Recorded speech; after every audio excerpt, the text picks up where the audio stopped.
Okay, number 7. Your teacher is giving a test worth 150 points.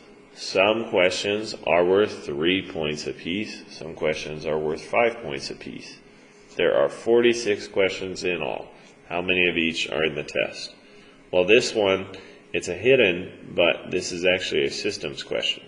So we know some questions are worth 3. Let's just assign 3 points are x and 5 points are y. So we know that 3x plus 5y should equal 150. We also know there's 46 questions, so whatever x is plus y is should equal 46. And now you've got some options. We can change these both into y equals, we could graph it, we could use substitution, we could use elimination. Most of you did really well with elimination, so that's what I'm going to use here. So let's decide to cancel out your x's or y's. I'm going to choose to cancel out my x's. So I'm going to multiply all these by 3 so I get my x's to cancel. So 3 times x is 3x. 3 times y is 3y.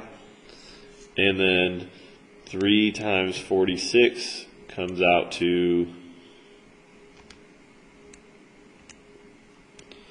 138. Just multiply that out. So we've got that. We still had 3x plus 5y equals 150. And I'm going to subtract to get my x's to cancel. 5y minus 3y is 2y. 150 minus 138 was 12. So divide by 2. We get y equals 6. Now we got to take this 6 and we got to plug it into the other equation, the one we haven't used. So 3x plus 5 times 6 should equal 150. 5 times 6 is 30.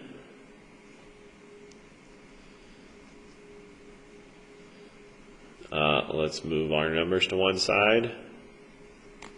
Those cancel. We get 3x equals 120. Divide by 3, and x is equal to 40.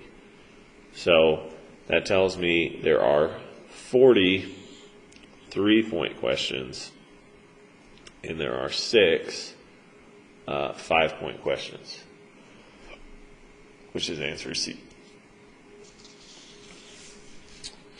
8. What is the range of this quadratic function? Well, remember, range is how far up and how far down it goes.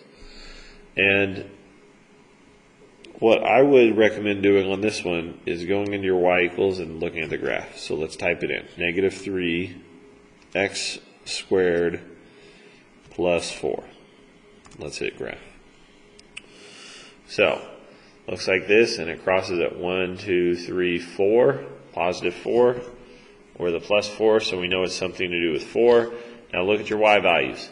It opens down, and all the y values are going down. So they're going to be less than or equal to 4.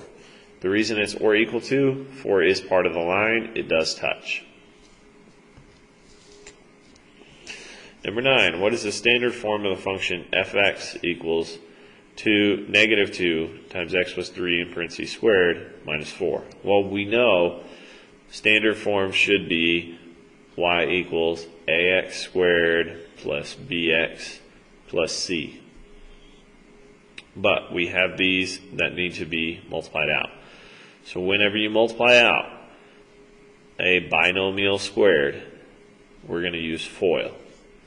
So first times first, x times x is x squared. Outside, x times 3, 3x. Now move to your other term. 3 times x, another plus 3x. 3 times 3, 9. Combine your like terms. 3x plus 3x is 6x. And now we'll put this all back in. So I'm going to bring in my negative 2 that I got to multiply, and then I'll subtract 4 at the end. Last thing, distribute this negative 2. So negative 2x squared minus 12x minus 18, and then minus 4. Negative 18 minus 4 is negative 22, so you get negative 2x squared minus 12x minus 22, which answers C. All right, last one. Says, which choice is most likely this quadratic function? So you can see it doesn't quite hit at a spot, but it's just to the left over here. What I'm going to do is I'm going to go ahead and graph these. Now, I'm not going to graph A or C because since they have a positive A, both of these should open up. So I know those are not it. This has a negative and this has a negative. So I'm just going to graph those two. So the first one, we'll graph it as negative x squared minus x plus 2. And the second one, we'll graph it as negative x squared plus x minus 2. Let's hit graph. So there's our blue one, and there's our red one. You see how this is above the x-axis and slightly to the left? So it's going to be a blue one. Let's double check and make sure I got the right equation. Oh, my blue one is negative x squared minus x plus 2. So let's go with B. All right. I hope this review was helpful. If there's anything on there that you missed or you need help on, look up those notes, look up those assignments, and study. Okay? Good luck on your test tomorrow, and I hope you guys do a good job.